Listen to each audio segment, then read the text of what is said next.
What are the incentives that encourage perhaps people to be too short-termist, not think in terms of the values of the broader industry and where that could be?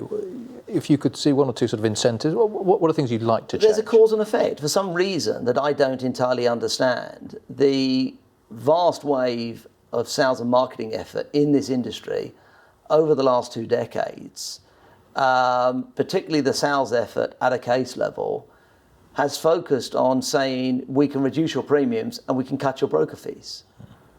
And what the industry hasn't tried to do is shape the way the demand side thinks. Or if it has tried, it's failed. There are far too many customers that like the idea that you do the minimum amount of risk analysis, you minimize your disclosure effort, you minimize the effort you put into thinking about your wording, and you get the lowest price, and that's a really good thing. So the minimum amount of cost and the minimum amount of work. But the answer is low-grade insurance. That's what you get from that. And so what I don't understand is why this industry has either not attempted to properly sell the value of insurance, or why their efforts have been so unsuccessful. But equally, of course, what we prove is the growth in our business is proving that you can do it differently.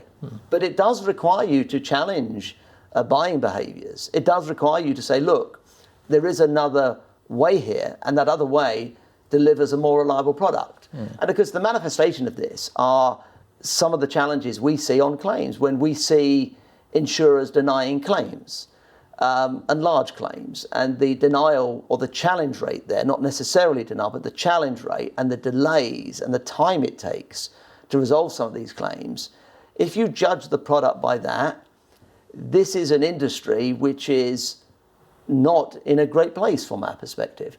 And you can't turn around and look at the industry in terms of, you can't turn around and say, look, 98% of claims get paid. Most of those are small claims. Let's take the big claims. Let's take a class of claim which, if it isn't paid, it damages the business.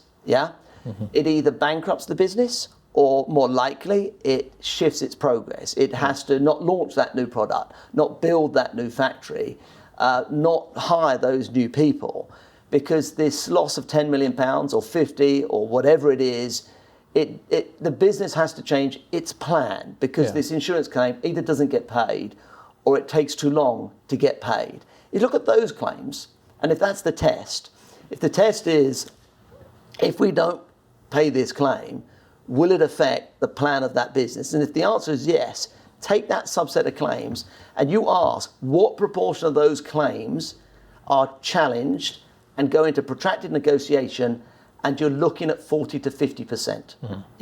Okay. And we've done research on that, and we looked at around 400 businesses which had had such a claim, and around 40 to 50% of those claims had gone into protracted negotiation. On average, the customers got 60% of their claim paid, and it took 3 years to resolve. That is how we judge the product. And of course, the clients don't know that, because if you're looking at a 1 in 100-year event, if this buyer comes in, if this person comes in as the legal director of this company, and they're only the legal director of this company for 5 years, and they don't have a 1 in 100-year event during that period, and then they go somewhere else, people don't have that experience. But if you look at the number of people that have that experience of those large claims, they're traumatized by it, a lot of them. Of course, when we say 40 to 50% are in that category, 50% aren't in that category. So those customers are happy. But if I sold you a vacuum cleaner and told you that 1 in 2 of those brand of vacuum cleaners would fail, you wouldn't buy it. It doesn't sound like a good track record. No, it's not a good trade-off. It's not a good track record.